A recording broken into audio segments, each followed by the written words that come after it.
Hi friends, Ayyanar துணையில் நாளைக்கு என்ன நடக்க போகுதுன்னு பார்க்கலாம். வாங்க வீடியோக்குள்ளே போகலாம். உண்மையெல்லாம் தெரிஞ்சுக்கிட்டு நிலா சோழன் கிட்ட கோபப்படுறாங்க. ஏன் எங்கிட்ட இப்படியெல்லாம் பொய் சொன்னீங்க அப்படின்னு. ஆனால் சோழனுக்கு அதுக்கு ஒரு பொய் சொல்லுவார். அவருக்கு பொய் சொல்லியா கொடுக்கணும். இந்த ஊரில் எல்லாரும் எங்களை எப்படி தப்பாக பேசுவாங்க தெரியுமா நிலா. ஆனால் நீங்கள் வந்ததுக்கப்புறமா எங்கள் குடும்பத்தோட மரியாதையே கொஞ்சம் கொஞ்சமாக மாறிக்கிட்டு வருது. ஏதோ ஒரு சூழ்நிலை காரணமாக எங்கள் அம்மா இறந்துட்டாங்க. ஆனால் அதுக்கு காரணம் எங்கள் அப்பா தான் சொல்லி இந்த ஊர் ஜனமே சாட்சி சொல்லி எங்கள் அப்பாவை ஜெயிலில் போட்டாங்க. எல்லாரும் எங்கள் வீட்டை பற்றி இப்படியே தப்பாக பேசியே நான் சின்ன வயசுலேருந்து கேட்டு பழகிட்டேன். நான் திருவண்ணாமலை வந்திருந்தப்போ நீங்கள் எங்கள் வீடு எப்படின்னு இருக்குதுன்னு நீங்கள் கேட்டப்போ எனக்கு என்னென்னவெல்லாம் ஆசையாக இருந்ததோ அதை சொன்னேன்.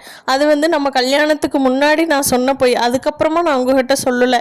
ஏன்னா அப்போ நமக்கு கல்யாணம் நடக்க இப்படியெல்லாம் நிலைமை மாறும்னு எனக்கு தெரியாது. அப்போ சொன்ன போய் தான் அதெல்லாம். எப்படியோ பேசி சோழன் நிலாவை சமாதானப்படுத்தி வீட்டுக்கு கூட்டிகிட்டு வந்துடுறாங்க.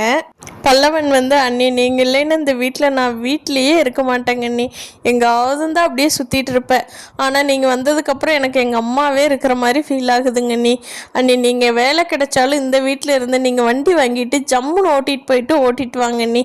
ஆனால் இந்த வீட்டை விட்டு மட்டும் எங்கேயும் போயிடாதீங்க. நீங்கள் இருந்தால் தான் இந்த வீடே அழகாக எனக்கு தெரியுதுங்க அண்ணி அப்படின்னு பல்லவன் சொல்கிறாரு. இதை கேட்டுட்டு இருந்த நிலா சந்தோஷமாக சிரிச்சிட்டு இருக்காங்க. அப்போ கார்த்திகா வர்றாங்க. கார்த்திகா, சேரன் மாமாவுக்கு என் மேலே எவ்வளோ ஆசை, எனக்காக நைட்டி வாங்கிட்டு கொடுத்துருக்காரு அப்படின்னு சொல்லி நிலாகிட்டவும் பல்லவங்கிட்டவும் சொல்லி சந்தோஷப்பட்டுட்டு இருக்காங்க. பல்லவனும் நிலாவும் கார்த்திகாவுக்கு தெரியாமல் சிரிச்சுக்கிட்டு இருக்காங்க. இனி வரப்போகிற நாட்களில் ஐயனார் துணையில் என்னென்ன நடக்க போகுதுன்னு பொறுத்திருந்து பார்க்கலாம். இந்த வீடியோ பிடிச்சிருந்தா சப்ஸ்கிரைப் பண்ணிக்கோங்க ஃப்ரெண்ட்ஸ். தேங்க்யூ.